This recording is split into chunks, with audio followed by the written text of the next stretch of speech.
Oasis, an apocalyptic zombie novella by Joan De La Haye. 1. The shelter was completed just in time. The president gave his goodbye speech and told us to save ourselves if we could. Tears streamed down my face as we took our most prized possessions, our pets, some plants, books to read, the usual gumph, and locked ourselves in the bunker. It was cramped to say the least, but we were alive. Small uncomfortable bunk beds lined the walls. There was an open-plan kitchen and dining room area. There was even a TV and DVD player, with a collection of all our favorite movies. The bathroom was specially designed for recycling the water. Our air supply was filtered and reused. My parents had gone all out and spent their life savings building it. Money wasn't really something we would need to worry about with the world ending and all. We stayed down there for over a year. It's amazing how irritating someone's habits can get in a small confined space. There was many an occasion where I would happily have throttled every member of my family. It was basically like living in a tiny prison with my immediate family. Being the only single person with a couple of twosomes can also add to the frustration, if you get my drift. Cleaning up dog shit every day is also not much fun. On the plus side, my brother and his wife were expecting their first child when we went in. Even with all the death and destruction going on above us, life was growing and flourishing in our little safe haven underground. By the end of a year, our supplies were dwindling, and if we didn't want to starve, we would have to venture out and forage topside. The risks we would have to face outside the safety of our shelter were diminished by the thought of slowly starving to death. We'd seen too many movies about cannibalism. It never ended well for anybody concerned. Climbing out of the tunnel that led to the outside world was nerve-wracking. We didn't know what to expect. We'd had no contact with the outside world, no crackling radio signals, no emergency beacon. All we had were our overactive imaginations. We hoped that we'd find the world as we'd left it. That we'd been the targets of an elaborate hoax, and the year we'd spent in our hole had been a waste of time. What we discovered was far worse than any of us had imagined. Our house, or what was left of it, was little more than a burnt-out shell. There wasn't much left of our small neighborhood. No trees lined the streets, no grass, no flowers, just ash and sand. A desert had claimed our once lush green garden. From the top of the hill where the botanical gardens had been, I could see what was left of our once beautiful capital city, Pretoria, and as I looked around at the ruins, I realized that my apartment was gone. All my furniture and belongings were gone, and most of the people I'd known were now dead. Most hadn't been buried, there hadn't been much left to put in the ground or anyone to dig their graves. Most of the bodies had been incinerated, but those that hadn't were left to be bleached by the never-ending blaze of the sun and eventually turned to dust, blown away by the relentless wind. We decided to stick close to the safety of our bunker and venture out in concentric rings for foraging purposes. We found a few tins of food at the small supermarket that had once been just up the road, but was now a few sand dunes away. The store had, by some miracle, survived the initial solar flares. Sand was blown in by the wind, over the few standing walls and through every open gap it could find. We dug through the sand to find shelves and fridges and iceboxes. Since I was a little girl, we'd shopped there, and seeing its walls broken down and burnt broke something in me. I screamed and howled like a woman whose only child had died. It was the first time I'd allowed myself to get hysterical. "It's okay. Let it out," James said. His arms hugged me tight as I pounded into his chest with my fists. "It's not okay," I screamed. "It's never going to be okay." Sobs shuddered through my body as I tried to calm down. "We might be the last people on the planet. Do you realize that?" "Yes, I've thought about it," James said as he pushed me out at arm's length and looked down at me from his 6 feet 3 inches height. "But I can't let that get to me. We've got to stay strong. We've got to think about little Steve and," he paused, unable to look me in the eye. "Mary's pregnant again. The revelation was a shock. We have to keep it together for them. I need you to help me." Can you do that, Maxine? I nodded. James only ever called me Maxine when he was serious. This wasn't a time for self-pity or weakness. This was a time to grow up and be tough. Time to be a survivor and put on my big girl pants. Have you told Mom and Dad she's pregnant? I looked up, squinting so I could see his face and not get blinded by the sun. He shook his head. We're waiting for the right time. We don't want to worry them. But it's another life. It's something that should be celebrated, I said, trying to sound as happy as I could. I was happy, but I was also worried about Mary. Stevie's birth hadn't been easy. James was a paramedic in the old world, before all of this, and his medical training came in handy, but he wasn't a doctor, and we didn't have all the medical supplies necessary for a safe delivery. We didn't have any prenatal vitamins for Mary to take. There was no way to know if the baby would be healthy. I tried not to focus on all the things that could go wrong. We had to accentuate the positive, even if there wasn't all that much to be optimistic about. We were alive, and that had to count for something, right? Carting back the few supplies we'd found at the store, James and I trudged up and down sand dunes in silence. We each had our own morbid thoughts to deal with. Being a survivor was hard work. I'd once thought that having a day job and a career was hard, but going to work and dealing with clients and an annoying boss was easy in comparison. I longed for the normal days when the only thing I had to worry about was which outfit I'd wear, or if I'd worked hard enough for my clients, or if a guy in the building liked me. No amount of therapy or training could have prepared me for this. Look at what I found. My mother stood next to our old Weber barbecue, looking rather proud of herself as James and I walked through what had been our garden gate, but was now little more than twisted metal that still hung from a piece of burnt concrete. She must have found it lying somewhere in the sand. Her white long cotton dress flapped in the breeze. Where'd you find that? James asked with a grin and touched the Weber as though it was some ancient relic worth a fortune in gold. It was across the road. She frowned. Well, you know what I mean, she said, as she gestured in the general direction of where the house across the road had been. How it got there, I don't know. Are you sure it's ours? I asked, walking towards her and giving her a quick hug and a peck on the cheek. Does it really matter whose it is? James asked, looking at me with a sad, lost look in his eyes. Guess not. The thought of the old couple who'd once lived across the road not needing their barbecue anymore threatened my resolve to be strong. My mother put her arms around me and hugged me tightly. The softness of her body against mine was comforting. I was grateful to be alive, and that I wasn't completely alone. We had each other. Our family was still intact, and in that there was hope. Perhaps there were other families out there going through the same thing, thinking that they were the only ones. And maybe, just maybe, by some miracle we would find each other and be able to rebuild together. Stupid and naive, I know, but a girl can dream. Can't she? 2. Time passed slowly on our sand dune. We marked the days off on a calendar my father made, and kept an eye on the moon cycles. There were times I felt as though we were the first people on the planet, and had to rediscover fire. Modern convenience was a thing of the past. I was stuck in the dark ages. I missed my laptop. I missed being able to keep in touch with my friends all over the world with Twitter and Facebook, who were now most probably all dead. Those days of leisure were gone and replaced by days filled with uncertainty, thirst, and hunger. The thirst was the worst. My tongue constantly felt thick and hairy. I won't even go into the headaches. Dehydration is a bitch. Mary interrupted my depressing thoughts by waddling up to me on my lookout perch on top of one of the dunes. She was out of breath.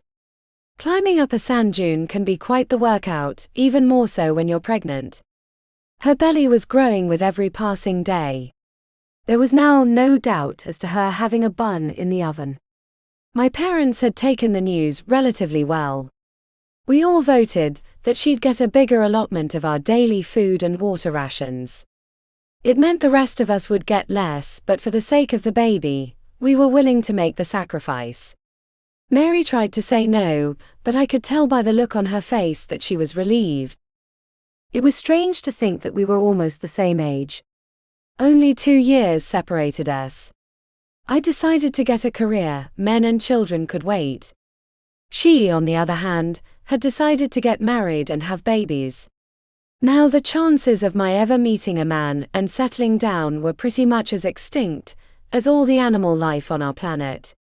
I'd never thought the day would come when I'd want to settle down and pop out babies, but now I'd never have the choice, and in some ways I resented and envied Mary. As I looked up at her face, I realized how tough it must be for her, not knowing what happened to her own family. Her parents and sisters were probably dead. I felt terrible. I'd never even bothered to ask her if they'd had a survival plan of their own. The sounds of gunfire in the distance silenced the question before I could articulate it. In some way the sound was a relief. It meant there were other survivors, but the gunshots also meant we were in danger. Not good. Not good at all. Mary and I slid down the dune and sprinted for the safety of our bunker. Mary ran as fast as her belly would allow. James and Dad were waiting for us, rifles and shotguns ready. They must have heard the gunshots too. My father had the foresight to plan for most eventualities, including needing rifles, shotguns and pistols to hunt or defend ourselves. He'd said that when the world as we knew it came to an end, governments would fall, and the few survivors who'd found refuge in caves and underground would be ruled by Darwin's law of survival of the fittest. Chaos and anarchy would be the order of the day. He'd clearly spent a lot of time obsessing over the apocalypse before it happened. He taught James and me to shoot. I'd been 5 years old when he'd given me my first shooting lesson with his pellet gun. By the time I was 15, I could outshoot any man. The members of his gun club had asked him not to bring me along anymore. I'd embarrassed all of them too many times. James had used his skills with a rifle in the army and been a sniper. Killing people for the government had taken its toll on him. When he left the military, he decided to save lives instead of taking them and joined the paramedics. Even after all these years, his training was second nature, and he was ready to defend his family and what was left of his home. James tossed me a rifle and a box of ammunition. I felt like an action heroine in a terrible movie when I caught the ammo. Mary joined my mother and little Steve in the bunker, and would wait for us to give them the all clear before they'd come out again. James, my father and I hid behind the dunes and waited. It didn't take long. What looked like an army convoy of jeeps and trucks was being pursued by men in rags. What struck me as odd was that the men on foot were faster than the jeeps, and the men with the guns looked to be losing the fight. They reached the center of our small makeshift ambush. James recognized one of the men in the army convoy, and informed us that we were on the army's side. It was the first time I was on any government body's side, and I wasn't sure how I felt about it, but past experience had taught me that trusting James's judgment was the smart thing to do. We opened fire. But they didn't go down. It didn't matter how many bullets we put in them, they just kept coming. One of the men in the convoy was pulled from one of the jeeps. His screams ended abruptly when 3 of the men in rags fell on him. I didn't want to think about how they'd silenced him. On closer inspection, the men in rags didn't look much like men. Something was decidedly wrong with the picture unraveling in front of me. I've seen enough horror movies to know that the surest way to kill something that doesn't seem to be entirely human is a bullet to the brain, preferably a double tap. "Shoot them in the head," I shouted to James and my father over the sound of gunfire. Our bullets found their targets. Bodies fell, but the rest of them still didn't stop coming. I kept reloading and shooting, and they just kept coming. Self-preservation was apparently not something they believed in. A rational human being would have run away at the sight of the carnage and the realization they'd run into an ambush, but not these guys. The bodies piled up, and more tears ran down my face with each new corpse I added to the pile. It was so senseless. There'd been so much death already, and killing even more people didn't make sense to me. I couldn't understand why they wouldn't run away or surrender, or why they were attacking the convoy in the first place. The last bandit in rags fell to his knees and then fell face first into the sand. A shocked hush fell over us. No one said anything or moved a muscle for what seemed like forever. "What the fuck?" James was the first to say something. His exclamation brought my father and me out of our trance, and we climbed out from behind the safety of our dune. My father nudged one of the dead bodies with his foot, checking to see if he was still alive. A piece of cloth covering the man's face was blown off by the wind. The sight shocked us all to the core. His face, if one could call it that, was blistered and burnt. He didn't have lips, and the tip of his nose was gone. Third-degree burns covered his face, neck, and probably the rest of his body. He must have been in agony. Another anomaly was the lack of blood. There was no blood seeping out of their wounds. What kind of people didn't bleed when shot? The men in uniform kept their weapons trained on us. Their faces were weary and battle-worn. They looked like men who had seen too much, who'd been to the edge of the world and seen nothing but an abyss staring back at them. James put his rifle down and his hands up, but my father and I kept our guns trained on them. James may have trusted them, but I sure as hell didn't. "Bullseye?" asked a surprised-looking army captain sitting in a solar-powered jeep at the front of the convoy. He had a slight American twang mixed in with his South African accent. Bullseye was James' nickname from his days as a sniper. "Is that you?" "Hey Wolf. Good to see you're alive. The last time I saw you, you were stationed with the Americans in Afghanistan." "You've got a good memory." "And if my memory serves me well, we could have used your skills there." I'd had enough of all the bullshit. But that was then, this is now. "Mind explaining what the fuck these things are?" James gestured towards the dead bodies littering the sand. James was never one for small talk. "You can fuck me with a pineapple if I know," Captain Wolf said without any hint of a smile. "They've been attacking us at every turn. I've seen them rip a man's throat out with their teeth. I didn't even think that was possible. They're also faster than any man I've seen before. They managed to chase our jeeps and keep up. It's a mind fuck of note." He shook his head. "Any idea what's caused them to act like this?" my father asked, looking around at the dead bodies with a bewildered look on his face. "I think it has something to do with the radiation from the solar flares. It's done something to them. At least that's the only explanation I can come up with." Wolf took a breath and ran his fingers through his short black hair. "We've been out here for a couple months looking for survivors. Until now the only ones we've found have looked like those ugly bastards. You have no idea how glad I am to see you and your family looking so well and normal." Wolf almost sighed as he said the last two words. I was fascinated by his deep blue eyes and struggled to tear my eyes away from his face.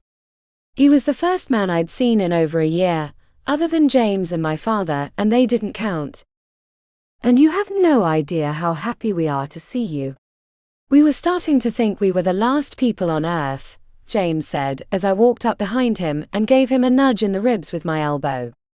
"And this hellion is my little sister Max," James said as he draped his right arm around my shoulder and ruffled my hair.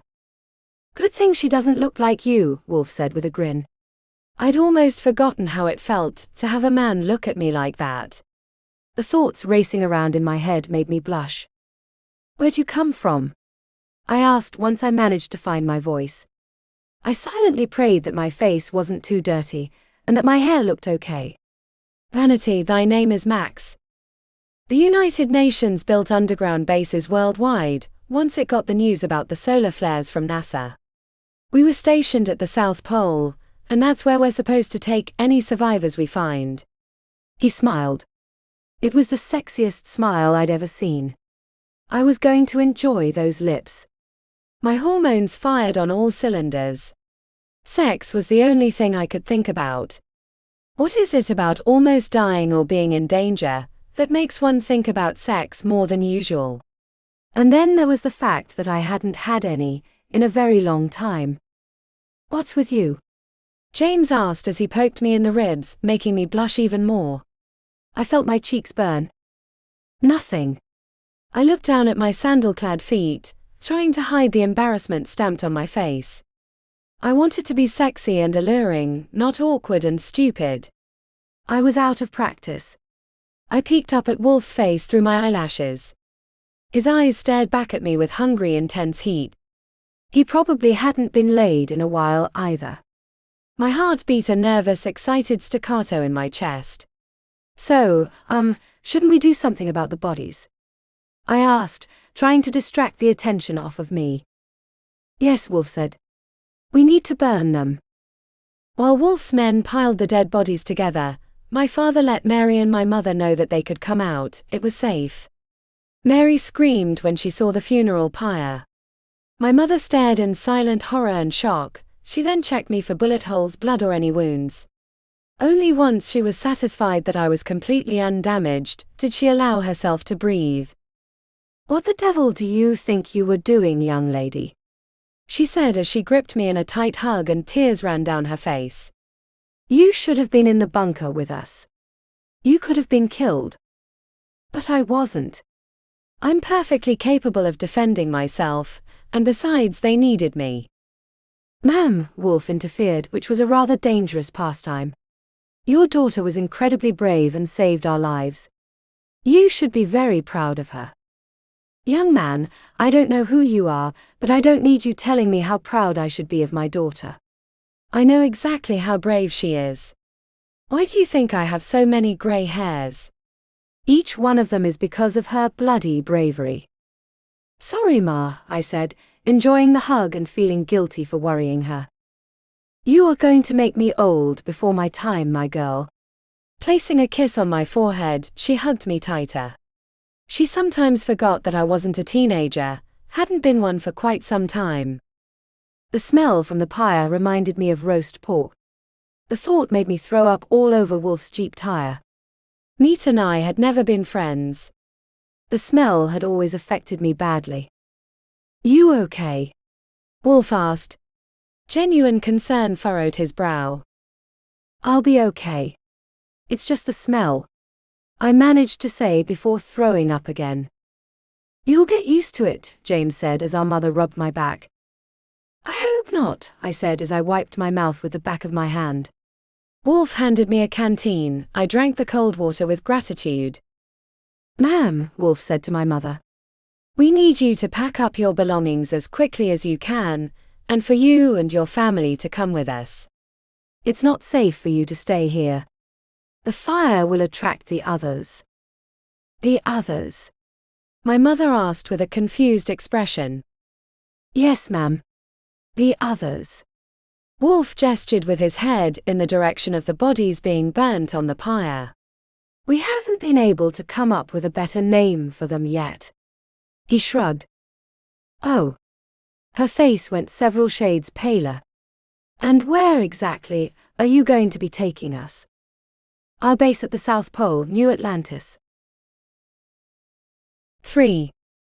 Our German shepherd, Saar, sat on the passenger seat of Wolf's Jeep. His long tongue lolled out to the right of his mouth as he panted happily, enjoying the freedom and the wind in his face. He'd been cooped up in the bunker for too long. My mother and I sat on the back seat. Mary, James and little Steve were settled in another Jeep behind us. Dad decided to make himself comfortable with the supply truck and its driver, his rifle resting on his lap. Since the shootout with the others, his weapon was never far from his side. The soldiers were equally wary. There were always a few of them on guard while we packed up our belongings, and then each Jeep or truck had at least 2 occupants with a weapon or 2. It had taken a lot of patience and convincing to get my mother to leave behind most of our possessions.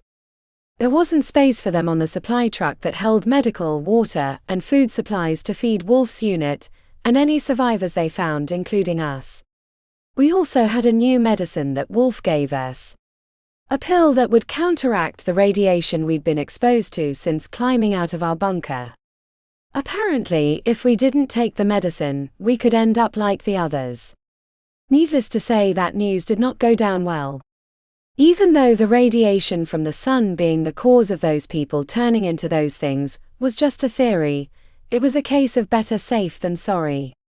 Wolf couldn't tell us how the medicine would affect Mary's unborn child, but then again, we also didn't know what effect the radiation would have on the baby. The pills were the lesser of the two evils. Wolf did promise that a doctor at the base would take care of Mary and her unborn child. Mary sobbed with relief when she heard that there would be a doctor, a real doctor who could help deliver the baby safely. Wolf described New Atlantis as an oasis in the desert. A safe haven for all of us. We headed south. The convoy moved slowly through the desert, and there were times when I thought I could have walked faster. Reminders of the old world jutted out of the sand. Concrete columns that had been support structures for bridges for the N1 South stood as road markers leading us out of the city and towards a new home. Towards an unknown future. Danger lurked around every corner and in every shadow. We could be attacked at any time. We didn't know what would attract an attack. We also had to travel during the day. All our vehicles were solar-powered. At night, the temperature dropped below zero. When the sun descended below the horizon, we set up camp for the night. Fires were lit and guards were posted in shifts. I'd never known how amazing a thermal sleeping bag could feel. Wolf and his unit had extra cold weather gear which they distributed amongst us. My family and I huddled together around the fire.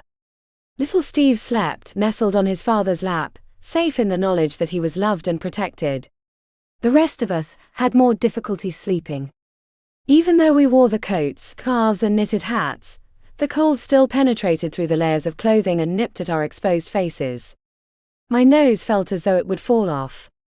Tents were erected close to the fires, but not close enough to catch fire. Mary and James carried Stevie into one of the tents and huddled together, their body warmth keeping frostbite at bay. My parents retired to a second tent and expected me to join them, but I was reluctant to leave the heat of the fire and Wolf's presence as he watched over us. I waited for the right time to approach him. I felt him watching me, waiting for me to come to him. Is it always this cold? It was the only thing I could think of to say as I walked up to him. Flirting is unfortunately not a skill that is often used when surviving an apocalypse. It's usually colder. His smile was warm and inviting.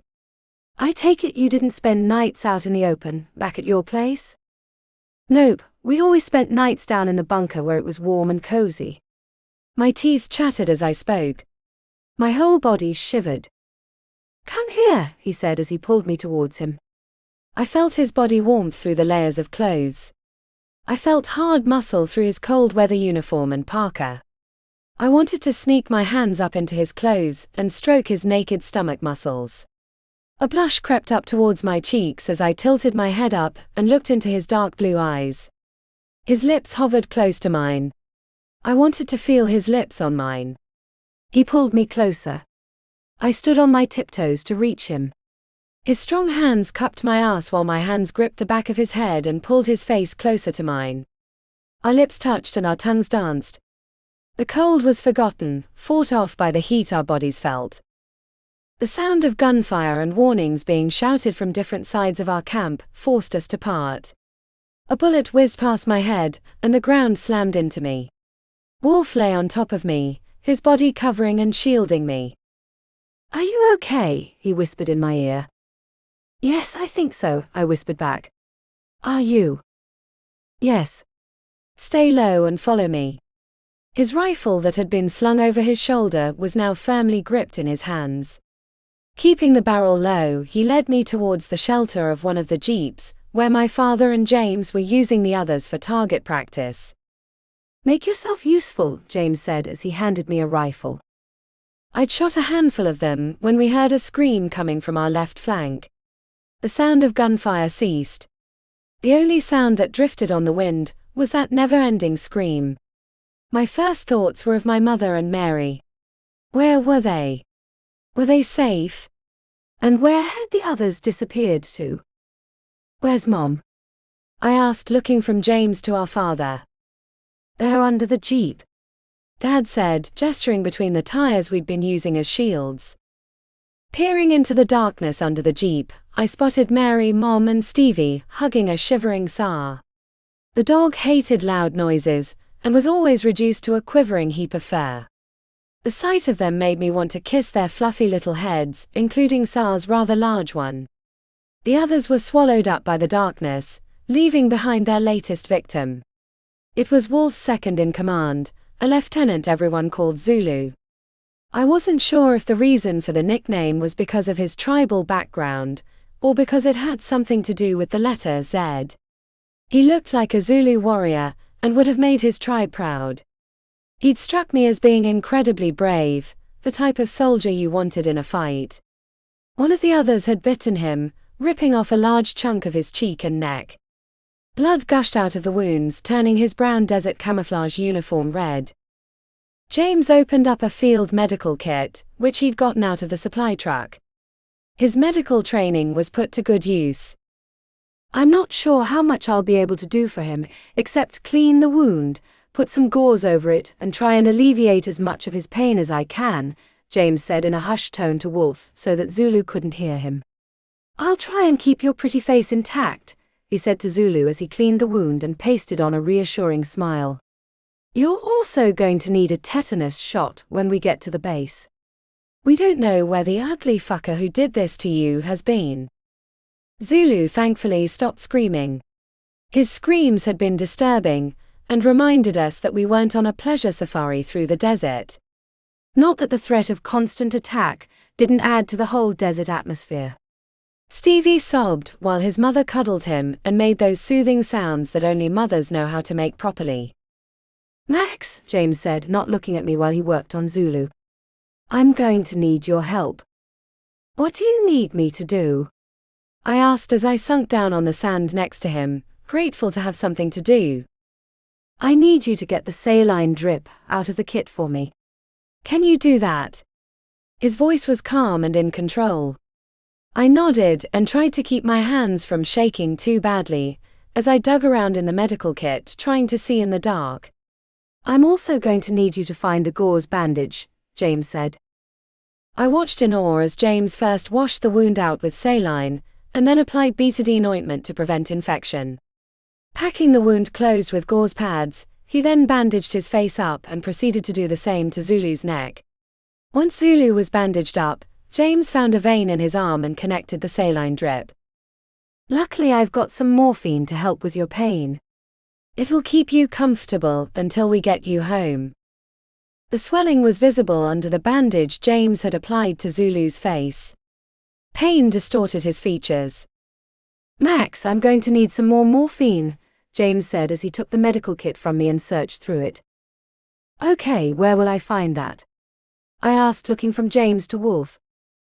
I'll be able to help you there, Wolf said, his rifle still at the ready. The strain of seeing his second-in-command so badly mauled showed on his face. It's with the rest of the medical supplies in the back of the truck. I'll show you. My hands shook as I followed Wolf. I'd never seen another man bite another man's face off. I didn't even think human teeth could rip flesh like that. I could understand an animal being able to do that, but another person. I was struggling to come to grips with the situation we found ourselves in. The only thing that had made sense was the feel of Wolf's lips on mine, and I longed to feel his hands on me again. Are you okay? Wolf asked once we were in the dark privacy of the truck. No, I'm not. I'm not sure I can handle this. Tears streamed down my face. I hated that I was crying. I wanted to be tough and strong, but the surviving thing was taking its toll on me. Wolf's arms wrapped themselves around me, and I felt safe and protected as he made shushing sounds into my hair. His heartbeat pounded against my ear.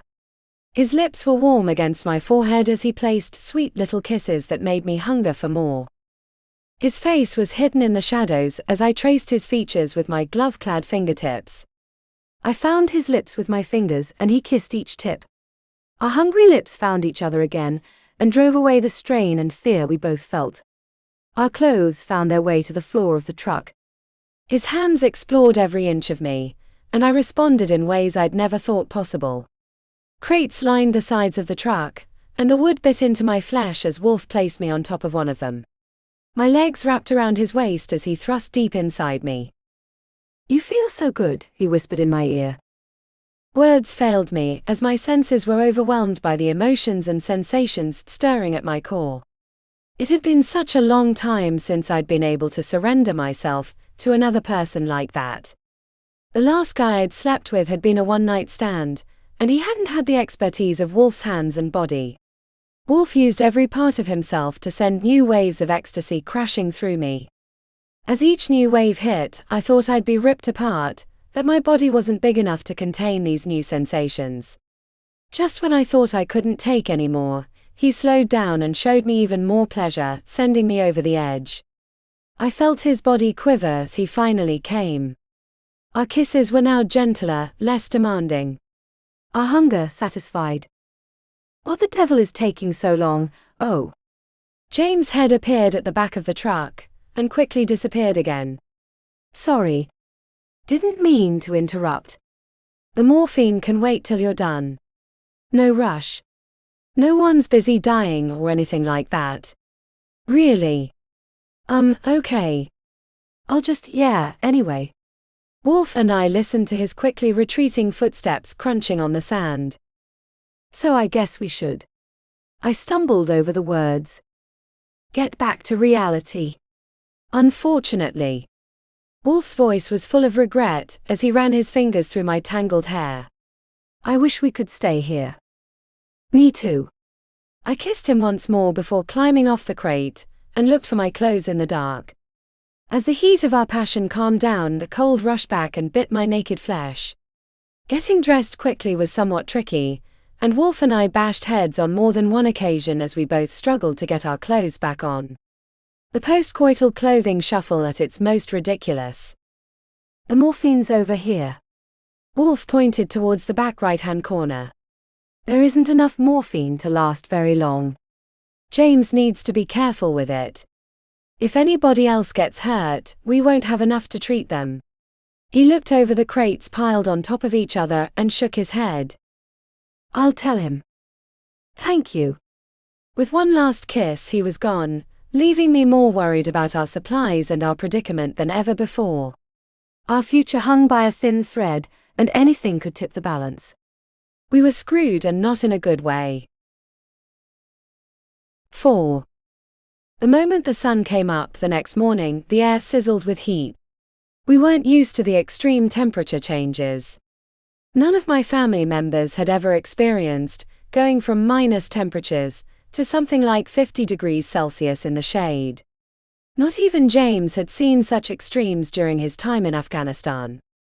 We packed up our camp and tried unsuccessfully to put last night's gunfight behind us, even though Zulu's ravaged face and neck was a permanent reminder of the dangers facing us.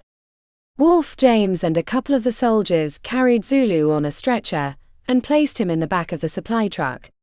They tried to make him as comfortable as possible, but I wasn't sure if he would ever be comfortable again. The morphine was the only thing keeping him from screaming out in pain, and he developed a fever during the night. His skin color had gone from being black to sickly gray-green. Wolf and James exchanged uncomfortable glances, which made me want to shake both of them. They were acting like two high school boys, not like two men of action. One would think that neither of them had caught someone in the act before. On the other hand, Wolf and I could have chosen a more appropriate time.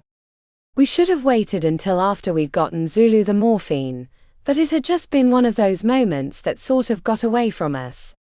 We just couldn't help ourselves. I felt guilty that I'd been off getting laid while Zulu screamed, but strangely enough, I still didn't regret it. Wolf and I hadn't had a chance to talk about what had happened between us either, and I didn't know what any of it meant, if it meant anything at all. Were we just two people who'd used sex to cope with a dangerous situation, or was it something more? Would it happen again? I hoped so, but did Wolf feel the same way? It didn't matter how old I got. When it came to men and sex, I was still an insecure teenager. James couldn't look me in the eye, which was ridiculous. He and Mary had gone at it like bunnies while we were locked up in the bunker, and there hadn't exactly been a whole lot of places where they could sneak off to for privacy. We'd all pretended to be asleep while they tried to be quiet. So why he was having such a problem with walking in on Wolf and I was beyond me. Did he think I'd spend the rest of my life living like a nun? I had news for him. An apocalypse is not exactly the time to turn into a prude or a nun. Sar jumped into his seat next to Wolf in the Jeep, while Mom and I sat behind him for the next leg of our journey south, leaving behind yet another pile of burning bodies. Driving on sand slowed us down. If we'd been driving on tar roads, the whole trip would have taken a couple days plus a boat trip, but at this rate it would take ages. Couldn't they have built it closer? Why is there such a massive difference in temperature between the day and night? My mother asked Wolf as she leaned into the front so she could hear his answer. It's because there's no ozone layer left to protect us from the sun, and there's also nothing to keep the warmth in. Or at least that's what the scientists back at the base told me. How did the United Nations know to build bunkers, and to stock up on scientists and doctors? My mother was full of questions. Questions that had probably been storming around her head since Wolf and his men showed up. There was a warning from NASA early in 2010, which most people on the street ignored, but some high-placed officials within the UN had been open-minded enough to take the warnings seriously and put plans into action. Teams were assembled for each bunker once they were built. Doctors, scientists, biologists, people with specialized knowledge, people who could help keep the world and civilization going after the worst happened. Then the army and special forces were included to keep them safe. There's another bunker at the North Pole, another in China, France, Germany, and the US. All the main players within the UN got their own. New Atlantis is responsible for most of the Southern Hemisphere. Typical, Mom said. The Southern Hemisphere only gets one, while the Northern Hemisphere gets a whole bunch. They always forget about us down here. I guess we don't matter in the greater scheme of things. She bristled with anger and irritation. At least they built them, Mom. They didn't just ignore the warnings, or get caught with their knickers around their ankles. Wolf coughed and looked over his shoulder at me. My comment must have brought back memories of getting caught last night. I couldn't help the grin or the blush that crept across my face. My mother looked from me to Wolf and back again. Comprehension dawned across her face. She'd always been rather perceptive. A slow, knowing smile hooked the corners of her lips. At least we could all still smile despite what had happened and all the dead bodies we'd left in our wake. Shouts erupted from behind us. Wolf hit the brakes hard. I braced myself against the back of his seat, and managed not to smash my face into the back of his headrest. I craned my neck to find out why we'd stopped so abruptly. Zulu stumbled around on the sand, a few meters away from the convoy. He must have jumped or fallen out of the truck. He was half naked, and in the process of ripping the rest of his clothes off and pulling the bandages off his face. James jumped out of the Jeep behind us and sprinted towards him, closely followed by Wolf and me. Sar's high-pitched, excited bark followed us, as did the four-legged owner of the bark. Zulu's skin was blistering and boils developed on his shaved head. He'd pulled out the saline drip, and a trickle of thick blood ran down the inside of his forearm. His eyes didn't look right, they were misty, and he didn't notice as we ran up to him. It was only when James touched him that he reacted, by trying to bite the hand that had just touched him. James moved his hand away just in time and only got some of Zulu's drool on his thumb. "That's incredibly slimy," James said as he wiped the spit off on his pants. "Maxine, you need to go back to the Jeep," he told me. "And take the dog with you." "Why?" "I can help," I said.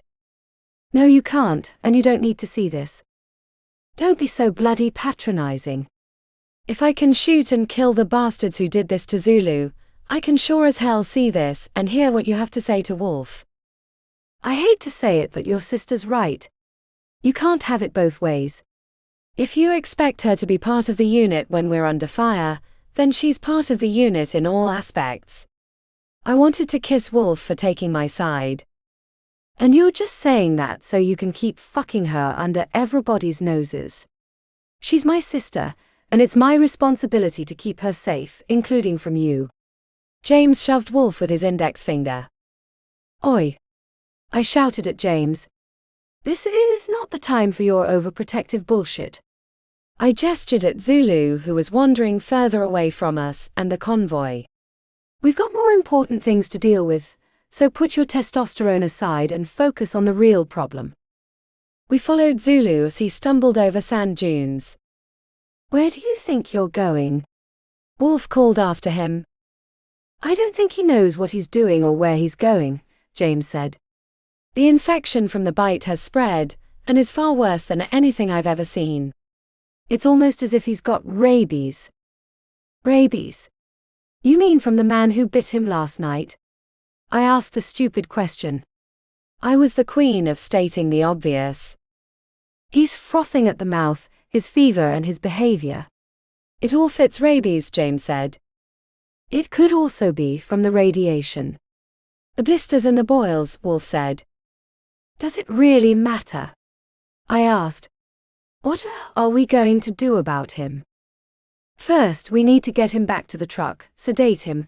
Other than that, there's not much more I can do. I don't have the medical supplies to do more. I also can't treat him properly, unless I know what's wrong with him. James sounded lost and confused. My training didn't cover this sort of thing. I don't think any of our training covered this, Wolf said, as he slapped James on the back, trying to reassure him. Sar yapped at Zulu and then snarled. Even though he was a German shepherd, Sar was more likely to lick someone to death than actually bite anybody. He was a big pampered puppy, so his growling at Zulu was a little on the strange side. But before I could obsess about Sar's odd behavior, James and Wolf tackled Zulu and wrestled him to the ground. I wasn't sure if that was the smartest action to take, but it was a little late to argue with them about their tactics. I've seen this movie and it doesn't end well, I mumbled to myself as I sat on a dune and watched the three men rolling around on the ground.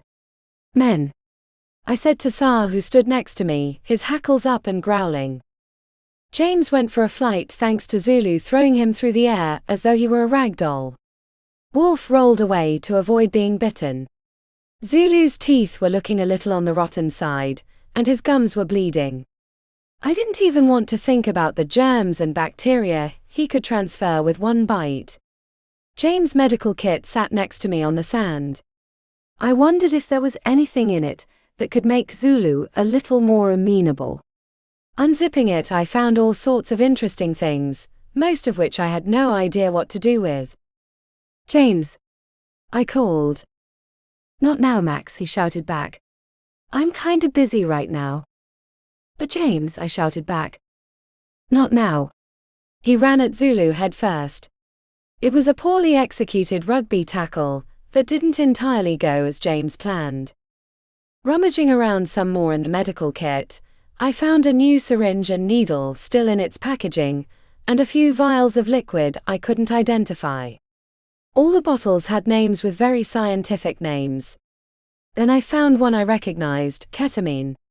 I wondered if that was standard for a medical aid kit, or if there was something my brother needed to tell me, but that was a discussion for another day. Plunging the needle into the rubber seal of the vial, I filled it with ketamine. James and Wolf were still trying to subdue Zulu by any means open to them, and failing miserably. Zulu was twice their size. They weren't a match for him. Even when he'd been in his right mind, I'd have bet on him in a fight. Timing my move right, I plunged the injection into Zulu's neck. He fell to his knees. James and Wolf looked at me and the now empty syringe in my hand. Maxine, what did you do? James sprinted towards me and grabbed the injection out of my hand. Nothing. I shrugged. I just gave him some ketamine. Which reminds me, since when is Special K part of a medical kit? Since we're rather low on morphine, and it's all I could find in the supply truck. How much did you give him? I just filled it up and stuck it in him. Didn't really have time to figure out the correct dosage. You gave him enough to put an elephant down. James knelt down next to an unconscious Zulu and checked his pulse. Oh. Looks like he'll live. He's still breathing, and his heart rate is strangely normal. With the amount you gave him, his heart should have stopped. Sorry, I said, looking down at the sand. But it worked, didn't it? Lucky for you. You could have killed him, James scowled up at me. But I didn't. He's fine. And what the hell do you know about Special K? James stood and put on his big brother threatening pose. Nothing. I shrugged again. All the shrugging was working my shoulder muscles into a tight knot. Why don't you two stop the sibling bickering for now? We need to get the big guy back to the truck while he's still out, Wolf interjected. We're not bickering, I mumbled as I turned and walked towards the medical kit resting on a dune. Sar was now calmer and licked my hand as I reached for the bag. James took Zulu by the shoulders while Wolf picked up his feet. Carrying Zulu's large muscular body was not a job for one man. He swung midair like a hammock as they carried him over the dunes and back to the safety of the convoy. 5. Keeping a closer eye on Zulu, we watched helplessly as his condition worsened. Nothing we tried broke his fever. His gums were swollen and pissed blood. His body was covered in blisters. On the parts of his body where the blisters had popped, skin flaked off, leaving behind bloody flesh and seeping pus. His eyes were yellow pools of jelly. When he wasn't groaning and trying to break the bonds we'd used to tie him down, he screamed. He sounded like a wild, angry animal, ready to kill every single one of us. I didn't know how much longer we could keep him sedated and tied down. Neither the morphine nor the ketamine was having much of an effect. Sooner or later he would break free, and then it was anybody's guess what would happen. Wouldn't it be more humane to put him out of his misery? There was nothing we could do for him. As we moved further south, I couldn't shake the feeling that we were being followed. Was I just being paranoid, or could they sense that Zulu was turning into one of them? Were they following us, for entirely different reasons? What did they want? If they wanted to scare us, they'd succeeded. Our nightly stops were jaded by our fear of attack. We couldn't relax around the fires. We all kept watch and waited. Every sound made me hold my breath in expectation of a scream or gunshot. The nights were long and cold. The only thing that got me through the nights were the moments Wolf and I managed to steal away together. But the stolen moments never lasted long enough. A member of my family or one of the soldiers always interrupted us. Our sex life was becoming a running joke in the camp. Wolf checked the perimeter as I watched in fascination, as a black scorpion crawled across the sand towards the campfire. Its large pincers and a small stinger let me know it wasn't dangerous. It would give me a nasty sting, but it wouldn't kill me. It was one of the few living creatures I'd seen since we climbed out of the bunker. There were no birds of prey, no laughing jackals, just silent creepy crawlies like scorpions and cockroaches. Sar's ears were pricked and alert. A frown crinkled his brow as he watched the scorpion and followed it across the sand, his nose inches away from it. Watching the dog stalk the scorpion provided some amusement and a distraction from our fears. His excited barks echoed in the desert. When Sar was almost ready to pounce, James called him off. The scorpion couldn't kill him either, but we didn't need an injured dog on our hands. Laughing at the dog felt good. I almost felt normal for a few seconds, but then I realized that what had once been our norm had become abnormal. Our new normal, our new reality, was living in fear. I shivered at the thought, and wondered if I'd ever feel safe again. Staring into the flames, I didn't notice Wolf walk up, or see him and James walk into the shadows together. It was Sar's frightened bark that pulled me out of my trance. Zulu stood next to the fire.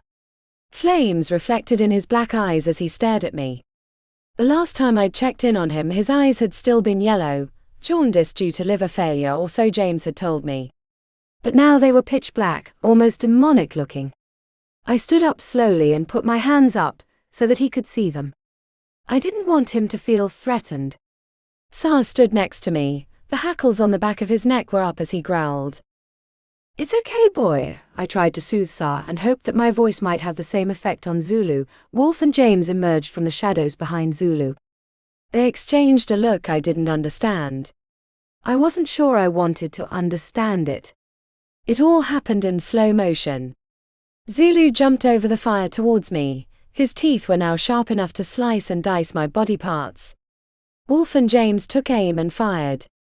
The bullets penetrated the back of Zulu's skull and exploded out through his face. The only sound I heard was Sa's barking as I hit the ground. It was the first time I'd looked up at the sky in a long time. The stars were bright and the moon full. Sa's head obscured my view as he licked my face. I couldn't move, and I couldn't feel the rest of my body. My mother screamed somewhere in the distance. "So this is what it's like to die," I mumbled. "It's not so bad." My vision blurred, and then everything went black. 6. A troop of monkeys had been playing the drums all night long in the cavity where my brain was supposed to be. That was the only explanation I could come up with for the pain I felt. When I managed to open my eyes, I was greeted by my mother in tears, a crying baby Steve in Mary's arms, and 3 very pale-looking men. Wolf, James and my father stood huddled together talking in hushed tones. I only heard Wolf say she wasn't bitten. "Well, now I know I'm not in heaven." My voice croaked. "No such luck," my mother managed to say between sobs and tried to smile but didn't quite carry it off. "What happened?" I asked as I touched my hairline and found a bandage where my hair should have been. "A bullet grazed your scalp." "It's not going to kill you, but it is a head wound, so it bled a lot." "It looks worse than what it is," James said. "It hurts like a son of a bitch," I said while fingering the bandage. I tried to sit up, but was promptly pushed back down onto a camping bed. Probably a good thing, since the movement made me dizzy. The tent spun. "You need to take it easy, little sister," James said as he fingered my wrist, checking my pulse. "Zulu?" I asked, knowing the answer before I got it. James just shook his head. The events of the night before were still as shocking as they'd been then. It played in a continuous loop at the back of my mind, providing fresh horrors with every repeat. After lots of arguing, James finally said I could get up and walk around a little, but I couldn't do anything strenuous. He gave Wolf one of his pointed looks when he made that last statement. Once outside the tent, I watched as our camp was packed up. It was time to move on. Zulu's ashes had already been taken by the desert winds. The only reminder of him was the bandage on my forehead where the bullet had grazed me. The sun reflected off the sand and hurt my eyes. My sunglasses weren't helping, and my skin looked more yellow than usual. The bandaged wound in my hairline itched. I would happily have ripped the stitches out with my nails. My gums felt swollen and my teeth ached. Popping a couple of anti-radiation pills in my mouth, I tried to distract myself from the strange thoughts rampaging through my mind and the replay of last night's events by looking around at the scenery. There is something beautiful about the starkness of a desert. The rolling sand dunes that are always changing. The patterns on the sand created by the wind. But we'd seen so much sand. The never-ending sand dunes were boring me. I longed to see something green. In fact, any color was preferable to the different shades of brown around me. What was left of Table Mountain marked what would have been the tip of the African continent. A little over a year ago, we would have been in the center of Cape Town. The sea would have been sparkling in the sun, and the unmistakable salty smell of the ocean would have been wafting up our nostrils. Fishing boats and yachts would have dotted the horizon. Cape seals would have fought for space on the rocks. Tourists would have been spending money and been blissfully unaware of what was about to happen to them. The rich and famous would have been enjoying their beachfront property. An apocalypse can be a great equalizer. The rich and famous were now equally dead, along with the poor and disenfranchised. All that was left of the mother city were a few burnt-out buildings sticking out of the sand like sentinels. The Victoria and Albert waterfront shopping centre was gone, and so were all the luxury hotels that had lined the shore. The city was gone, swallowed by the sand. Only the mountain stood as a lonely beacon to weary travelers, marking the route south to safety. "Did you come through here on your way to us?" I asked Wolf. My voice sounded hollow. "Yes. It broke my heart seeing Cape Town like this. I used to come here on holiday all the time. I went fishing on a beach just outside of town. Never really managed to catch anything, but just spending the day out with my mates, drinking beer, and not having to worry about stuff." His voice trailed off, and his eyes looked into the distance as though he could still see his friends on that beach. "Did you find any survivors?" my mother asked. "We found another family, who we thought could be escorted back to base by a few of my men. That was before we knew about the others." We were hopelessly unprepared for any of the things we've discovered, and had to deal with. "But how do you really prepare for any of this?" He gestured at our surroundings. "What happened to the family?" Mom asked, leaning forward in her seat. "The family and the men I'd assigned to escort them were butchered and eaten a day's drive from here." We received a mayday during the attack, but it was all over by the time we reached them. "They had a little boy, not much older than Steve. The others ripped his head off and ate parts of his little body. We found my men's body parts strewn across the desert." "I've seen some pretty messed up things in my time, but that was the..." His voice faltered again. I massaged his shoulder, letting him know I was there for him. I didn't know how much longer any of us would be able to give each other that reassurance. "We tracked the bastards who'd attacked them for a few days, but we lost their trail in a sandstorm." He scratched at a scab on his arm and sighed. "It doesn't make any sense, but every time I kill one of them, I hope it's one of the ones that killed that little boy." "It makes perfect sense," I said as I rested my chin on his shoulder. Wolf tilted his head against mine. It was one of those intimate gestures that could communicate things that words couldn't. As we drove over what had once been the ocean floor, I couldn't help the tears that ran down my cheeks. I cried for the dolphins and the whales, and even for the sharks who'd once roamed the oceans and were now gone forever. Would I be joining them soon? My stoicism was blown away by the wind. "It's incredible how depressing a brush with death can be. It just reminded me how fragile I was, and next time I might not be that lucky." And let's face it, with the way things were going, there would be a next time. We passed the remains of a research submarine partially submerged in the sand, and I wished I'd remembered to bring my camera. Over time the sand and wind had removed its paint and markings. The metal had been polished to a blinding shine, and glittered in the sun like a mirror.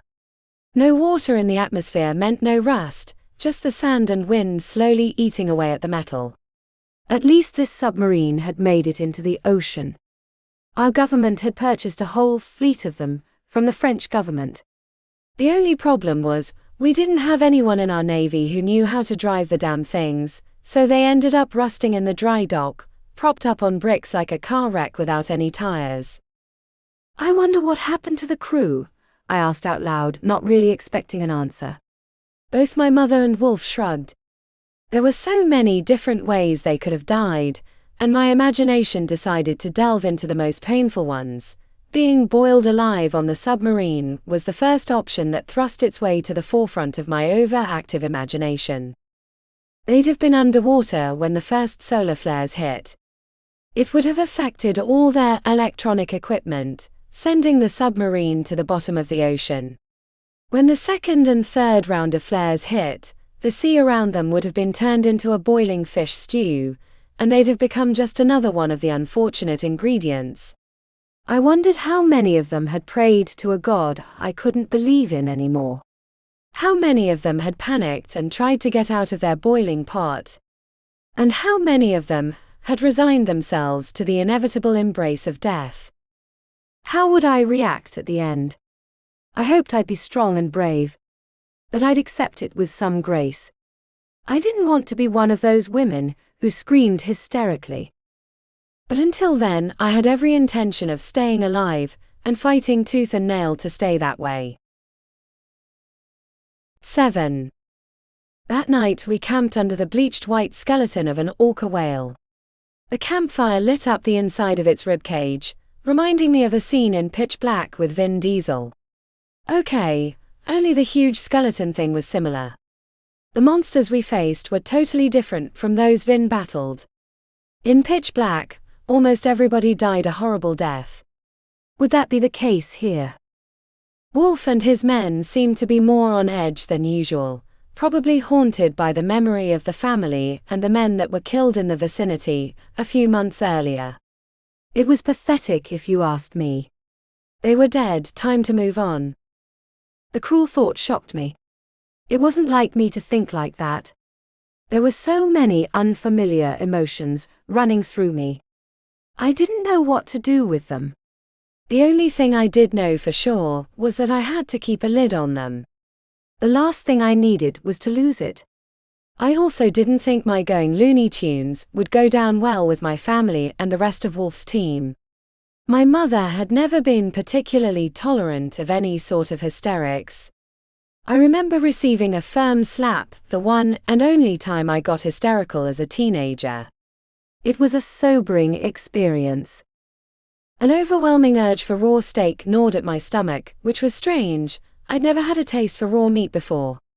I'd been a vegetarian before the solar flares, and now all we had to eat were army ration packs that contained things like powdered eggs, which had to be mixed with water to be edible. James loved them. Me, not so much. Although I enjoyed the chocolate, even the sweet milk chocolate didn't sit well in my stomach.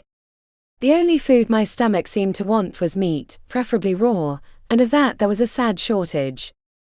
I smelled the sweet tang of blood and caught myself sniffing the air like Sa sometimes did.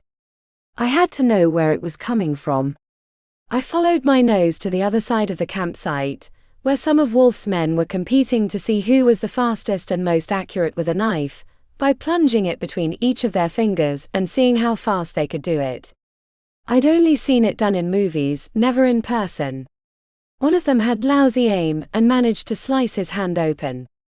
A trickle of blood dribbled down the side of his hand and dripped onto the sand. I so badly wanted to bite it, lick up the blood and taste his flesh. I closed my eyes and savored the smell of his blood and imagined what he would taste like.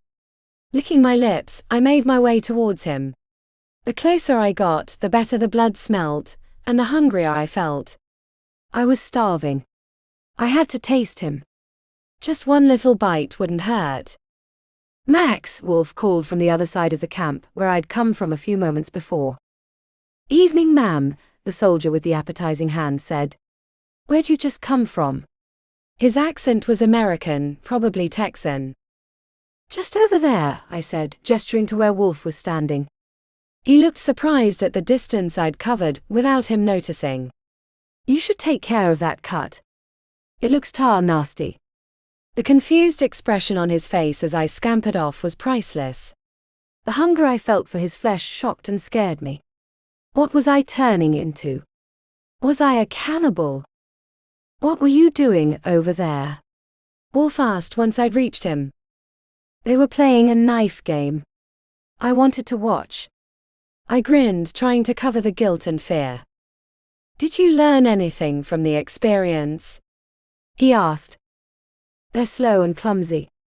I think I could do it better. Really? He didn't look too happy about my criticism of his men. Would you like to try it? Yes. My reply surprised both of us. Okay. Have you ever tried it before? He asked as we walked back towards the men playing with their knives. No, I said, trying to keep the excitement out of my voice. My fear and guilt were quickly forgotten. That should have scared me even more, but it didn't. I didn't care as much as I once did. It was strangely liberating. All standard societal conventions were disappearing from my conscience. Not much of a loss, if you asked me. The soldiers looked up as we approached.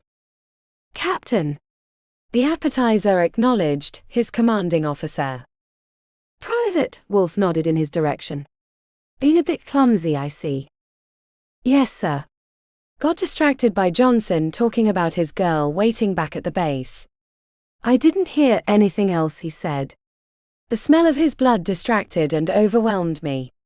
A knife was placed in my hand. "You're up," Wolf said with a challenge in his eyes. I would enjoy wiping the smirk off his face. Gripping the knife, I spread my fingers open on the camping table the men had set up. There were already deep cuts, like claw marks in the tabletop from where the tip of the blade penetrated. The blade flashed as I stabbed it between my fingers. It moved faster and faster. I tried to ignore the smell of blood, and the beating of my own heart thundering in my ears. I tuned out the excited cheering from Wolf and the soldiers. All I saw were my fingers and the knife. Everything else disappeared. "What the devil do you think you're doing?" James's angry voice penetrated my concentration, and I promptly cut myself. My blood smelt different to the privates, mine was more metallic. It looked thicker and coagulated faster. I looked up at James, hoping he hadn't noticed the cut on my hand. "What?" "We were just having some fun," I said, hiding my hand behind my back. I silently pleaded with James. "Let me see." James held out his hand, demanding to see the hand I'd injured. "Maxine, show me your hand," he demanded again when I didn't produce my bleeding limb the first time around. "It's nothing," I said as I put my hand out. "It's your fault, you know. If you hadn't distracted me, this wouldn't have happened." "Are you sure you just did this now?"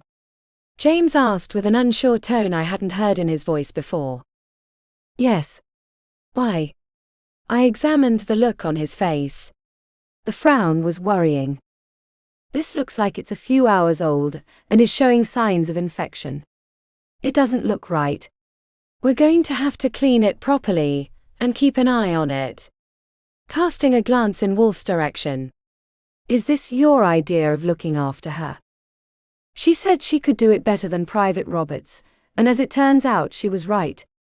Right up until you showed up, she was putting all these guys to shame. "I wouldn't have been able to do it better. You should be proud." "I am." Wolf smiled at me and squeezed my shoulder. I was tempted to throw off the patronizing hand. I was also tempted to bite it. The thought of tasting his flesh sent a warm tingle throughout my body. A hot blush crept up from my chest and up my throat. I am proud of her.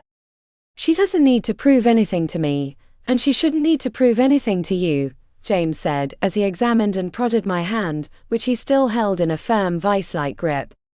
I wasn't getting my hand back anytime soon. "How are you feeling?" "Any nausea or headaches?" "Not really," I said, sounding unsure in my own ears. "Why?" "No reason. Just making sure you're not experiencing any side effects from the radiation medication." "I'm fine." "Really, I am." "You know what fine stands for, right?" Wolf asked, his hand resting on my shoulder. The temptation to bite his hand was hard to resist. Wanting to rip out his throat was strangely similar to wanting to rip off his clothes. Maybe I was just getting kinky in my old age. "Yes. That's an old one." "I'm naturally freaked out, insecure, neurotic, and emotional." "It's not a new state of affairs," I said with a smile I hope they didn't notice was nervous or shaky. "But you have been taking the radiation medication, right?" James asked while he disinfected the cut. I barely felt the sting from the antiseptic. It should have stung like the devil, right? But there was hardly any sensation in my hand. Even the pressure from James's grip on my hand was almost non-existent now. "Of course. I'm not stupid. I know what will happen if I don't." I'd been taking the pills religiously. I was changing. I couldn't deny it anymore, and soon those changes would be evident to everybody around me. The only question was why. What was wrong with me? 8. My mouth was dry. It didn't matter how much water I had, nothing could kill the thirst. Well, there was one thing that might quell my thirst and hunger, but I didn't think my solution would go down very well with my family or the rest of the soldiers. Wolf lay sleeping next to me in a tent we'd appropriated. Everyone in our ragtag caravan was now aware of our relationship. His skin smelt good enough to eat. All I had to do was take one bite, just one, and I'd feel better. But would I?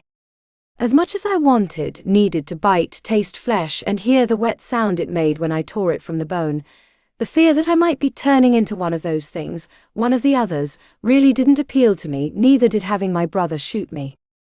I'd end up having a bad hair day for the rest of my life, however long that would be. But the need to feed on something living, breathing, was overwhelming. I didn't know how much longer I'd be able to resist. Wolf groaned and then scratched in his sleep. A sand flea was probably making a meal of his blood, and I found myself being jealous of a fucking flea. Sar barked outside the tent and scratched at the nylon material, letting me know he wanted in. Kicking my way out of the sleeping bag, I unzipped the entrance and allowed him to bound in and wake Wolf up. I needed him awake, so I couldn't bite him. The temptation was getting too much. But he didn't wake up. He just groaned, rolled out from under Sar's paws, pulled his sleeping bag tighter around him, and went back to sleep, utterly oblivious to the fact that I was seconds away from turning him into my breakfast snack and possibly into whatever I was turning into. Sar sniffed me, whimpered, and dashed out the tent. He'd also pissed himself on his way out. A telltale trickle of urine dotted his exit path. Not a good sign. Not good at all. I also didn't particularly feel like cleaning up doggy piss. A sudden curiosity about the taste of raw brains tickled the back of my mind. It was an odd thought since I'd never been a fan of tripe. My paternal grandmother had a disgusting habit of making it whenever we visited her. Just the smell of it cooking would make me want to throw up, let alone the thought of eating it. The scent permeated through the house. I sometimes wondered if she made it to let us know just how badly she disapproved of my father's choice in bride, and took her dislike for my mother out on James and me. I remembered that she always included sheep's brain in her recipe, and I now longed to taste it. God. I hated that woman. The thought that her wrinkly, rotten body had been cooked with the rest of the world's population was one of the few good things in an otherwise crappy situation. Wolf groaned, and I contemplated the fastest way to his brain. Did we have a saw or a drill in the supply truck? Or would brain still taste good if I did what the Egyptians did when they were mummifying a corpse? Liquid brain could be interesting. Hey! Sleepyheads, James called from outside the tent, preventing me from shoving something sharp up Wolf's nostrils to get to his brains. Up and at him. Just one more day and we should be at New Atlantis. Just one more day. I only had to keep it together for one more day. Once we got to that welcoming oasis, there'd be doctors there who'd be able to help me. They'd have a cure for whatever was happening to me. I could survive one more day without biting into someone's tasty flesh. I could fight the urge to smash someone's head in to get to those fresh, juicy brains. I wiped the drool from my mouth with the back of my hand, and propped my sunglasses on my nose. My eyes had become increasingly light-sensitive. Plus my irises looked a little weird. One look at my eyes, and James would know something was wrong with me. What's wrong with the fucking dog? James asked as I popped my head out of the tent. Why? What's he doing? I asked, trying to sound as innocent as possible. He's cowering under one of the jeeps, and won't stop crying. Did you hit him or something? Why do you always assume I did something? Geez, Max. I was just asking a fucking question. I didn't do anything to him, okay? Okay. James said with an exasperated arm gesture. Isn't it a little early for sunglasses? He asked after a slight pause and a scowl on his face. The sun isn't even up yet. Why don't you take your Inquisition and shove it up your ass? I shouted and ducked back inside the tent, zipping it up. I didn't have a door to slam in his face, so zipping up would have to do. What's going on? I heard my mother's voice ask. Your daughter is throwing a tantrum. Maybe it's that time of the month. I could hear James smirk. I didn't have to see his facial expression to know what it was. I would have loved to rip his face off. I wondered what his reaction would be if I simply bit his lips off. Would he scream as I ate them? His lips were pretty thin, so the chances that they'd fill me were slim to none. Just because a woman is not in a good mood does not mean it's that time of the month. Considering how long you've been married, one would think you'd know that by now. Mom had her stern "I'm not impressed with you right now" tone. We're all stretched to our limits. Frayed tempers are bound to run rampant. She sighed. So, my boy, I suggest you take a deep breath and try and coax the dog out from under the Jeep so we can get a move on. Why do I have to take a breath? I'm not the one acting like a weirdo. I will also have a chat with your sister. Now go deal with the damn dog. Fine. I'll deal with the fucking dog. I heard James's retreating footsteps crunching on the sand. He sounded like an idiot as he baby talked and whistled at the dog. The high-pitched voice he adopted when speaking to Sar grated on my last frayed nerve. Max, are you all right, my darling? My mother cooed. I'm fine, Mom. James was just being a dickhead. I tried unclenching my fists, but couldn't quite seem to manage it. The fragile control I had on my emotions was ebbing away. For fuck's sake, Wolf moaned as he sat up in his sleeping bag. Will no one let a man get some shut-eye? Well, lover, I said to him as I hid my clenched fist behind my back. You're shit out of luck. We have to get a move on. This caravan waits for no soldier. With that sentiment hanging in the air, I mopped up the dog pee before it stained my sleeping bag, packed up the few possessions I had, and got ready for the last leg of our journey. Hopefully my salvation lay a day away. 9. Perspiration dribbled down between my shoulder blades, under my arms, and even behind my knees. None of us smelt like roses, so I hoped no one would pick up on the added scent of rotten flesh coming off me in waves. I didn't even want to think about the gas that was building up inside my gut. I was uncomfortable and bloated. My last trip to the toilet had resulted in the bowel movement from hell. The little food I'd managed to eat the night before had come out resembling victims from a massacre, covered in blood. I didn't realize so much blood could come from that hole. I had the ring sting to end all ring stings. With each breath I took, I felt my body dying and my rage growing. Soon I wouldn't be able to think or feel. It would only be the blinding anger and the hunger for human flesh. Looking down at my hand, I noticed layers of my skin peeling off. My bare knuckle bone on my middle finger stuck out. I wanted to scream, to rip the upholstery covering the back seat of the Jeep that I sat on, but most of all, I wanted to kill everyone and everything. I would enjoy ripping out James's throat. He was, after all, the one who'd pulled the trigger that resulted in my current predicament. With every bounce of the wheels over the dunes, my body rattled and my skin fell off.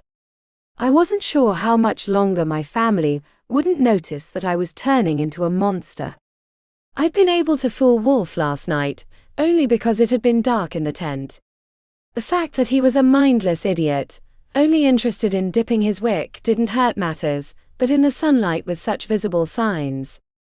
Not even he could be that blind. The sun was getting close to the horizon when we stopped at a broken fence. There were bits of meat and body parts draped rather beautifully, and I have to say somewhat artistically all over it. Someone must have had a lot of fun being that creative. The sight and smell made me hungry. I licked my lips as my mother and Mary screamed. Wolf, James and my father climbed out of their respective vehicles and inspected the carnage. Wolf and his men looked a little shell-shocked, and seemed to recognize a ring on one of the fingers. I could hear them whispering amongst themselves. Their voices were strained by dread. The hand with the ring belonged to the base commander. Their faces were classic masks of fear, as they realized that the base that was to have been their salvation was gone. Everybody who had been at New Atlantis was probably dead. Ripped to shreds or the walking dead like me. I heard them coming before anybody else did. They were fast, faster than any living human. Wolf and James were so focused on the others, They didn't notice me coming up behind them. I sunk my teeth into Wolf's throat and tore it out. It was the most satisfying feeling. The taste of his blood filled my mouth. I felt its warmth traveling down my throat, filling my body. James tried to turn his pistol towards me, but before he could get a shot off, one of my new compatriots jumped on him and ripped his arm holding the gun out of its socket. Blood sprayed out and hit my face. It was a delicious bloodbath. Mary screamed as one of my friends bit her stomach, tearing open her womb, and killed her unborn child.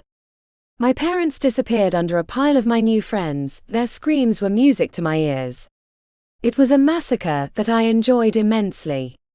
My transformation was complete, but my hunger would never be satiated. The fresh blood and flesh to the north called out to me. About the author. Joan De La Haye writes dark and twisted thrillers featuring dangerous women, cold-blooded assassins, and survivors who turn the tables violently. Her stories push boundaries and revel in the kind of justice that doesn't play by the rules. Her characters don't wait for permission, they take control, exact revenge, and refuse to be victims. If you enjoy thrillers with bite, grit, and unapologetically fierce heroines, you've just found your new favorite author. Visit her digital lair at www.joandelahaye.com.